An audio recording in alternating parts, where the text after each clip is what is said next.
2 doses. But it's important to remember that experts say you should not mix vaccines. So whichever one you eventually get for your first dose when it's available, Pfizer or Moderna, that's the one you should stick with for your second dose. Your healthcare provider will keep track of this for you, and you'll also receive a card to take home to remind you after you receive your first dose.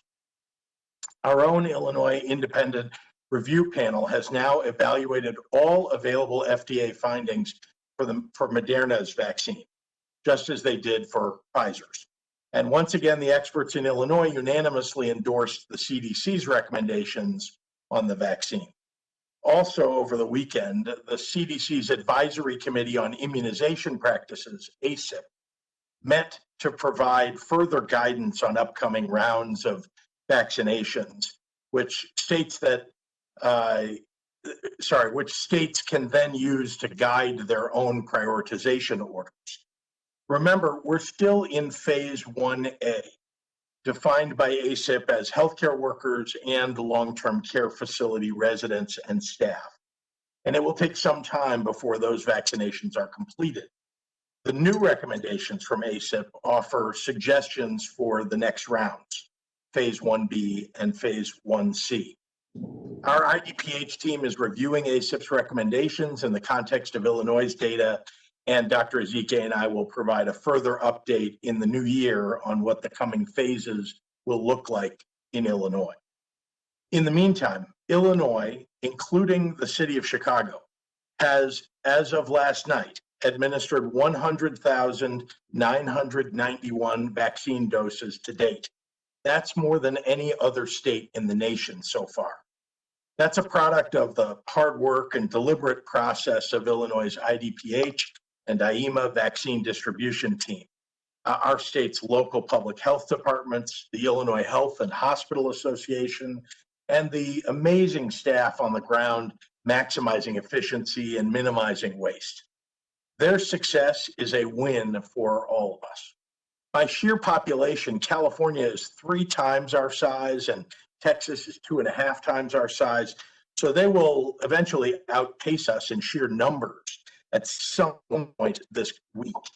But the vaccine team in Illinois sprinted past them all in week 1.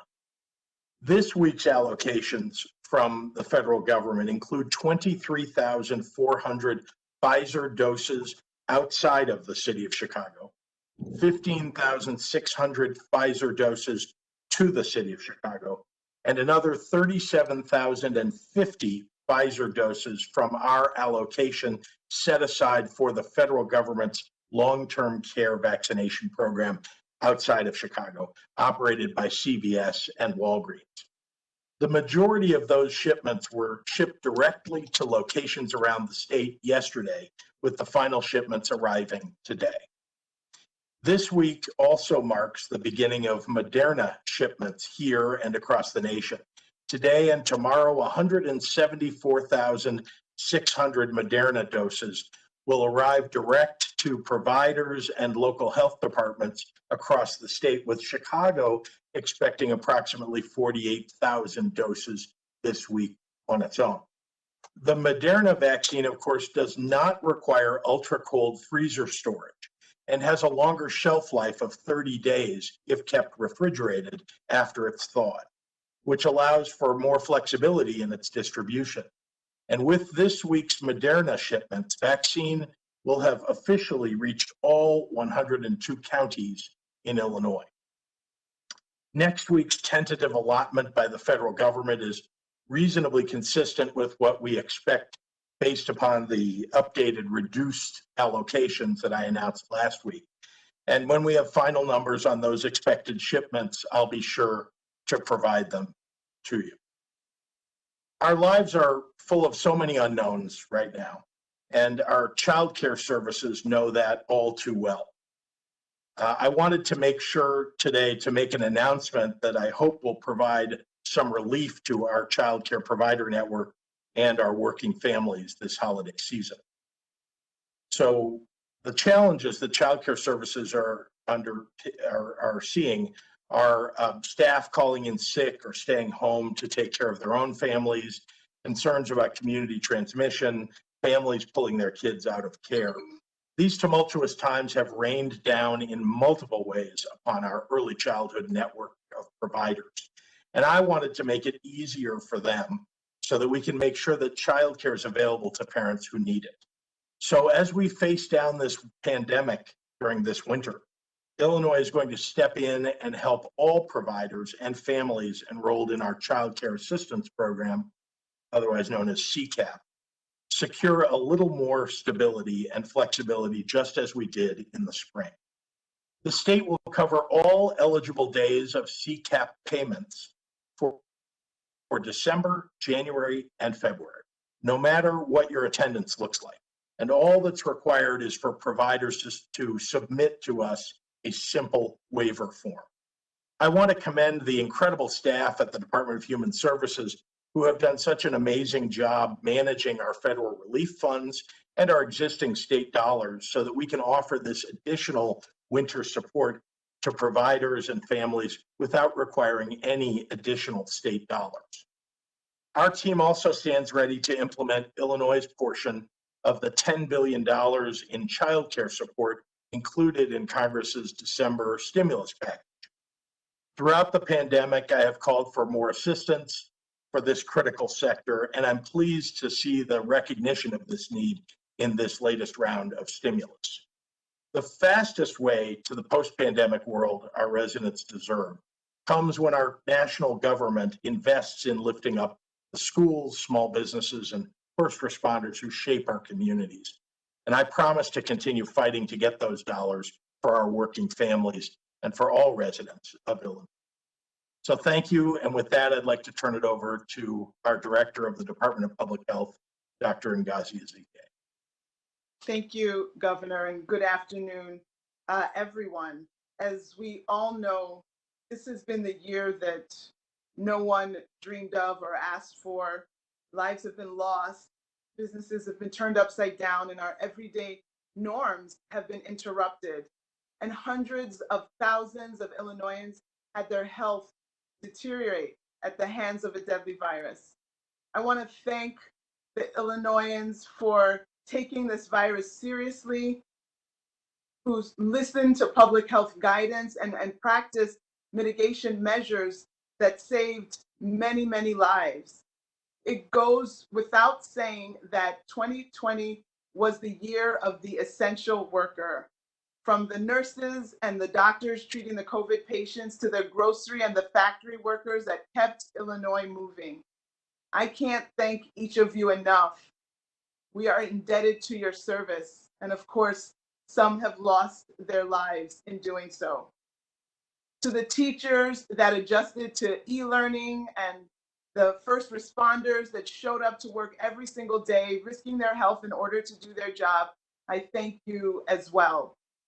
To Team IDPH and all of our local health department partners, because of you, we have been able to educate and support and provide Illinois with the tools to help slow down the spread of this deadly virus. To Governor Pritzker, to Deputy Governor Sol Flores, and all of the state of Illinois agencies, I thank you for your steadfast leadership, your unwavering support, including the 4:45 a.m. text and the 11 p.m. conference calls. Illinois would not have been able to perform over 12 million tests, vaccinate over 100,000 frontline medical workers, putting us #1 in the country right now, and provide millions of dollars in grants to small businesses without our state leaders. Thank you. Today, we are reporting 6,762 new individuals diagnosed with COVID-19, for a total of over 918,000 cases in Illinois.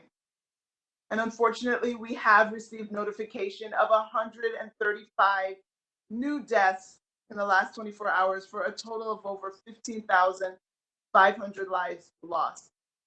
Overnight, 4,593 individuals were reported to be in the hospital with COVID, and of those, 953 were in the ICU and 536 were on ventilators.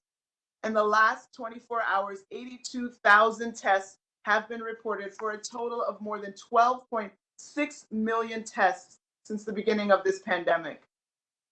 Yes, there is a long road to go, but we are truly at the beginning of the end. There's still road to cover, but we have to stay the course. We can't let people who've made it this far not make it to the finish line. We've gone too far to turn back now.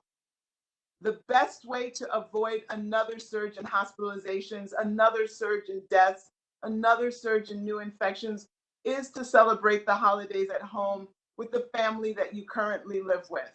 And I know it sounds crazy to ask that yet again. And I know that some of you will, and I know that some of you won't or can't. And for those of you, I ask you to think of additional safety measures that you can employ as you travel, as you gather, that can make the visits somewhat safer than the safest option. For those that are staying home, I know you have to reflect on this tough year. All of us are reflecting on this tough year, and we'll think about our loved ones, but we will make plans for next year, and we will hope for many of the people that are here today to still be with us as we get back to normal. Another quick reminder that even though more vaccines are being administered, we still have to mask up. We still have to wash up. We still have to back up and keep that 6 feet of distance. And it's not too late to get your flu shots. We are not in the peak of flu season yet. And so you can help our hospital workers by protecting yourself against the flu, protecting yourself from transmitting the flu to others, and preventing those flu hospital admissions for those healthcare workers that are overwhelmed already with all the hospital beds that are in use now. I wish everyone, again, a healthy and happy holidays, and look forward to a wonderfully bright 2021. And now I'll summarize comments in Spanish. Buenas tardes. Como todos sabemos, este ha sido el año que nadie pidió.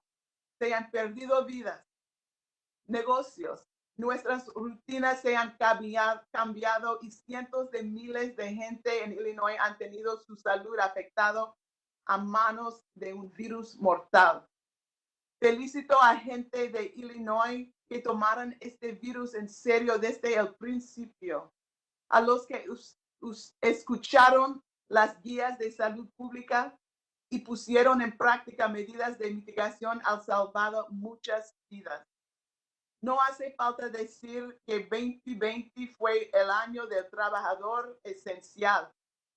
Desde las enfermeras y los médicos que tratan a los pacientes con COVID, hasta los trabajadores de las tiendas y las fábricas que hicieron que Illinois siguiera adelante. No puedo agradecerlos lo suficiente a cada uno de ustedes. Estamos en deuda a su servicio. A los maestros que adaptaron al e-learning y a los primeros respondederos que fueron a trabajar todos los días, arriesgando su salud para hacer su trabajo. Les agradezco. Al equipo IDPH y todos nuestros trabajadores de departamentos de salud locales, gracias. Gracias por educando, apoyando y trayendo a Illinois los recursos para ayudar a frenar la propagación de COVID-19. Al gobernador Pritzker, gobernadora diputada Sol Flores, y a todas las agencias del estado de Illinois. Gracias por su firme liderazgo, su apoyo y los mensajes de texto a las 4 de la mañana y las conferencias telefónicas de medianoche. Illinois no habría podido realizar más de 12 millones de pruebas, distribuir más de 100,000 vacunas y proporcionar millones de dólares en subsidios a negocios sin nuestros líderes estatales. Gracias. Hoy informamos 6,762 personas recién diagnosticados con COVID-19 para un total de más de 918,000 casos en Illinois. Desafortunadamente, anunció 135 muertes para un total de más de 15,500 vidas personas en Illinois. Durante la noche se informó que 4,593 personas estaban en el hospital con COVID-19. De ellos, 953 personas estaban en la unidad de cuidados intensivos y 536 personas estaban en ventiladores. En las últimas 24 horas se han reportado más de 82,000 pruebas para un total de más de 12,6 millones de pruebas en Illinois. Sí, queda un largo camino adelante. Estamos al principio del fin, pero debemos mantener el rumbo. La mejor manera de evitar otro aumento de gente en el hospital, otro aumento de gente que han muerto y nuevas infecciones es celebrar los días festivos en casa solo con la familia con la que vive. Quédate en casa y reflexiona sobre un año difícil con tu familia. Haz planes para el próximo año con los que todavía están con nosotros. Por último, un recuerdo para todos, aunque se están administrando más vacunas, todos debemos seguir usando máscara, lavando las manos, manteniendo nuestra distancia de 6 pies. Espero que tengan felices y saludables días festivos a todo Illinois. Muchísimas gracias. And with that, I'll turn it back over to Governor Pritzker. All right, we'll start with some questions. Peter Hancock at Capital News, Illinois. The rolling average case positivity rate has been below 8% for 4 days. At what point will you allow bars and restaurants to reopen, even with limited seating? Well, Peter, I just want to point out that, as you know, we've had metrics for the closures of and capacity limits for bars and restaurants for some time now. And the challenge that we have is what we don't want to do is swing back and forth between mitigations and not having mitigations within days or a week or two of one another. And as we head into the into the Christmas holiday and New Year's, my concern is that we are likely to see some uptick from Christmas and from New Year's in hospitalizations as well as cases. So I'm concerned about that. Having said that, even if we brought the entire state or specific regions from tier 3 to tier 2, that would not open bars and restaurants for indoor service yet.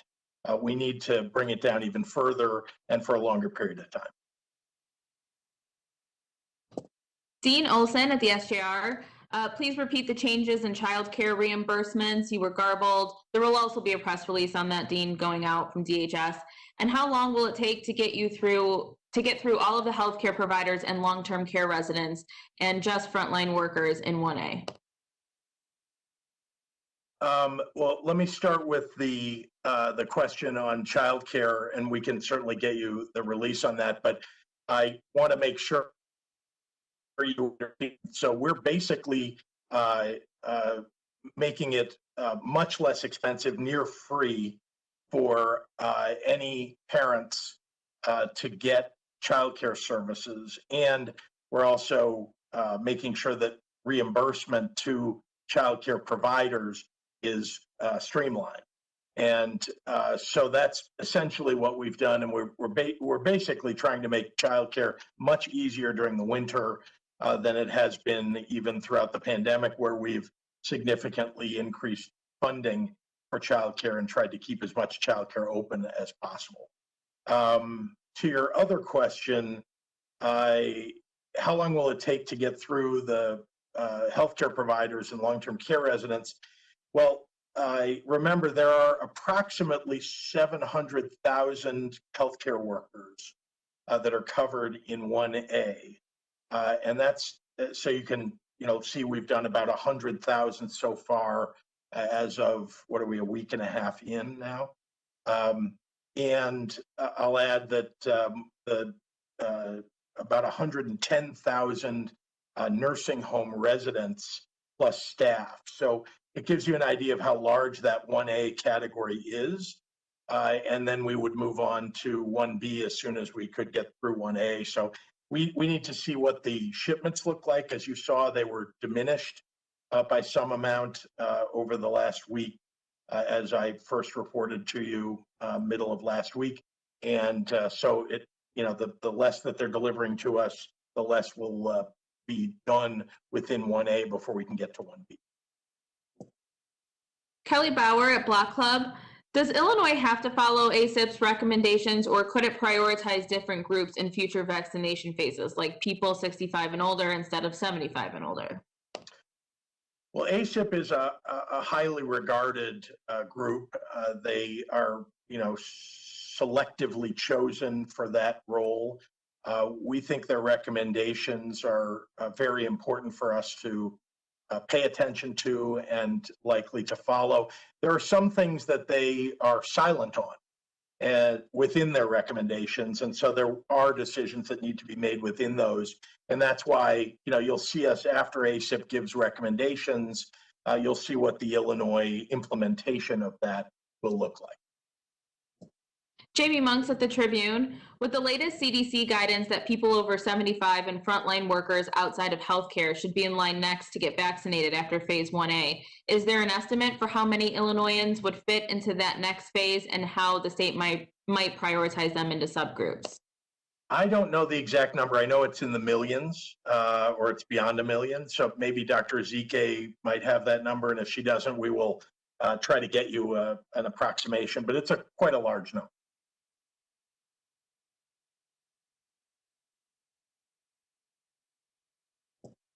Okay. Dr. Ezike, did you have that number? Could we get it later? We'll have to get that later. I don't have that at my fingertips. Sure. Okay, we'll go to Cole at WCIA. For the governor, did members of the Illinois congressional delegation consult you during stimulus negotiations, especially when state and local aid was dropped from the bill? I had a number of conversations with both of our senators and along the way with our Democratic House members. The Republican House members seem to have been opposed to many of the provisions that we wanted to see included. But I made sure that I was reaching out to our delegation, and they in turn were calling me. This mostly occurred, as you know, in the Senate. Nancy Pelosi representing the House was the negotiator, but there were internal negotiations going on between Republicans and Democrats in the Senate, and I know that Senator Durbin played an important role in the negotiation. Michelle Gallardo at Channel 7. Monday, parents of 4 high school athletes filed a lawsuit against you and IHSA, claiming the cancellation of winter sports, challenging the cancellation of the winter sports season. My question is, why have high school sports and restrictions placed on them when college and pro sports haven't? Oh, well, gosh, we talked about this some months ago when it first arose. Professional sports and college sports have significant resources for protecting their players, for creating social distance, for example, by having multiple locker rooms, by making sure that they've got plexiglass everywhere that they need to separate the players, to test them on a regular basis, much more regular basis than an individual high school or a district could afford. And so that's why there's a difference between college and pro sports.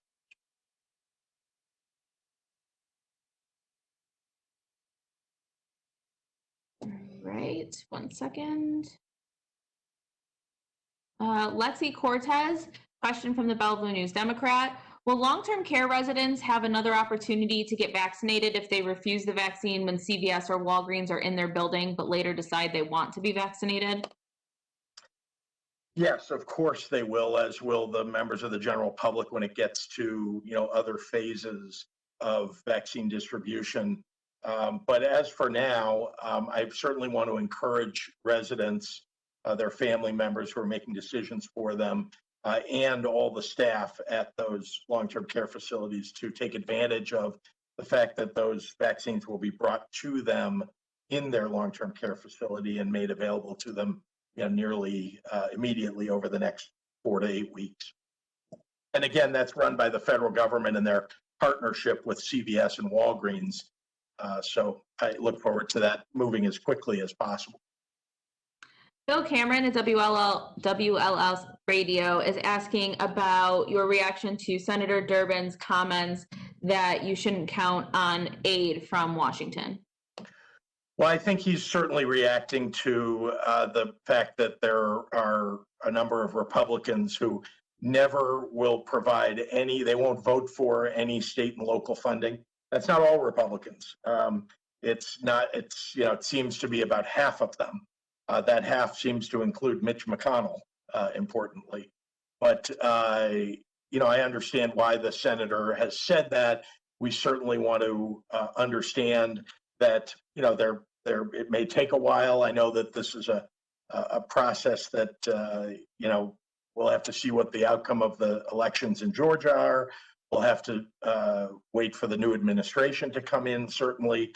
I've had conversations with President-elect Biden, as have other governors, where President-elect Biden has committed that state and local funding is extraordinarily important to him and that he'll be working hard to get that done once he takes office. Amanda Vinicky at WTTW. The latest census figures show that despite Illinois' relatively high turnout and enumeration efforts, the state again lost population. To what do you attribute the decline? Do you fear Illinois could lose not 1 but 2 congressional seats? And if so, what would that mean for the state? What steps is your administration taking to attract businesses and individuals to the state or keep residents from leaving? Well, that is a long, complicated set of questions and answers to go with them. But let me begin by saying that this is, unfortunately, Illinois has been losing population for, I think, 7 of the last 10 years. And for, most of that, under Governor Bruce Rauner, was I think people had lost faith in state government. They had lost faith in things getting done in Illinois. And we've been working very hard to reverse that image for Illinois. As you know, we did a significant number of things in my first year in office, including preparing for investing in tourism campaigns and other things that will bring business and people demand to Illinois.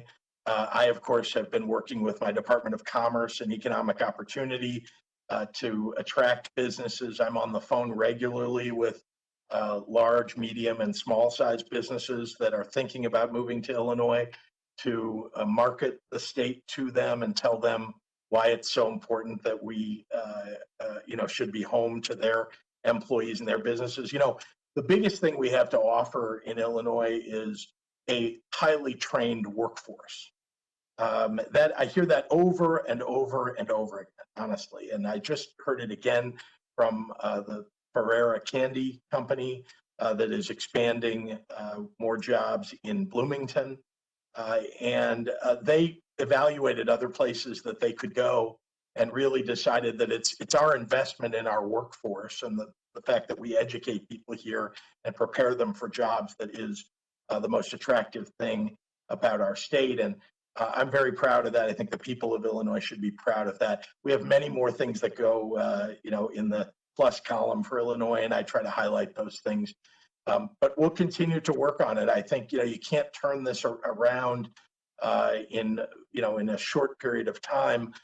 It takes time to turn a battleship or a aircraft carrier in the right direction, and we've been doing that for the last 2 years, and I'll continue to do that. Chris Ty at CBS2. Illinois residents are receiving letters from IDES containing the full names and social security numbers of fellow Illinoisans. What is being done to stop this, and can you promise it won't happen again? And why are full social security numbers being sent under any circumstance? So a stop has been put to those right now as they're trying to manage the incoming fraud, as frankly most states in the United States are right now. I think I've talked about this a number of times, but identities have been stolen through mass whole national hacks that have occurred of Experian and Target and and lots of places that have people's personal information, and then they're using them in this pandemic in a variety of ways, but one of them is in an unemployment system. So we're working really hard to deal with that, partnering with the FBI, of course, to address the fraud. One of the reasons that there's a letter that goes out to people is that a business actually, as you know, the unemployment system is a partnership between labor and business. Decisions are made about the unemployment system together in working group. And business really wanted to make sure that those letters would be sent to people. Having said that, I mean, there was, before this massive fraud that's occurred, that was not a problem. Now we've put a halt to it, and we're working with federal authorities to try to track down the source of it and also deal with any existing fraud that may have gone through. But I just want to remind you that there's 10 months now of not only a pandemic that's caused massive unemployment claims, but also the imposition of these hackers and fraudsters into the system, seeing that there's a overwhelming issue for unemployment systems across the country. They're trying to take advantage of that. This is for Dr. Ezike from Hannah. Dr. Ezike, yesterday you mentioned that some long-term care facilities didn't qualify for the CVS Walgreens vaccine distribution program. Can you elaborate on why they didn't qualify and what the state will have to do to vaccinate those facilities?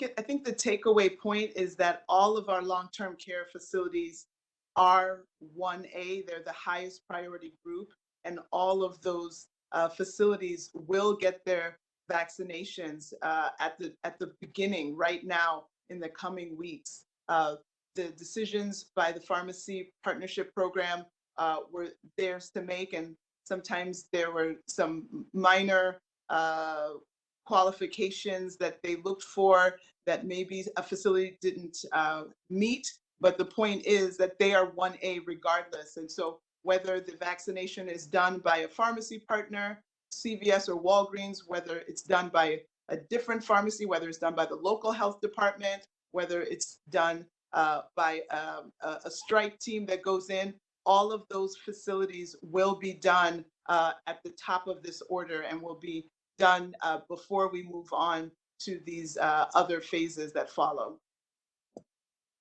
Ben Bradley at WGN. IDPH regional metrics show regions 1, 6, and 7 are all in the green. When is the earliest you will consider lifting restrictions on things like indoor dining in those areas? And if your answer is still not until sometime in January, why not sooner? Well, Ben, thanks for the question. And the fact is that, like I said earlier, what we don't want to do is yo-yo back and forth between tier 3, tier 2, and that would not open bars and restaurants either way. We do want to get everything open as soon as possible. We are heading, generally speaking, in the right direction, although I have seen over the last, I think everybody has seen over the last couple of days that hospitalizations, which had gone down further than they are now, have now crept back up again, by more than 100 in the last couple of days, and that's concerning. So, we're going to keep a very close eye on it. I'm the first one to want to move the regions down to tier 2 and tier 1 and back to phase 4 as soon as possible. But we also want to make sure that we've crushed this, growing number of cases and growing number of hospitalizations, and that we do not have, as we do now, a very, very large number of ICU patients. That number has come down, but it's still only down about 200 from its peak, a little more than 200. So I'd like to see that come down a little bit more, but we'll get there, I believe, shortly, and we want to see how the Christmas and New Year's holiday go. Marnie Pike at the Daily Herald. How will the general population know when it's their turn to get a vaccine? Well, as we've seen, ACIP is coming out with its recommendations as needed. You know, we're far ahead of the general public seeing, you know, its phase come. We're still in 1A. There's still, you know, we haven't got to 1B and 1C, which will be weeks and weeks from now, and then, you know, phase 2, 3, and 4.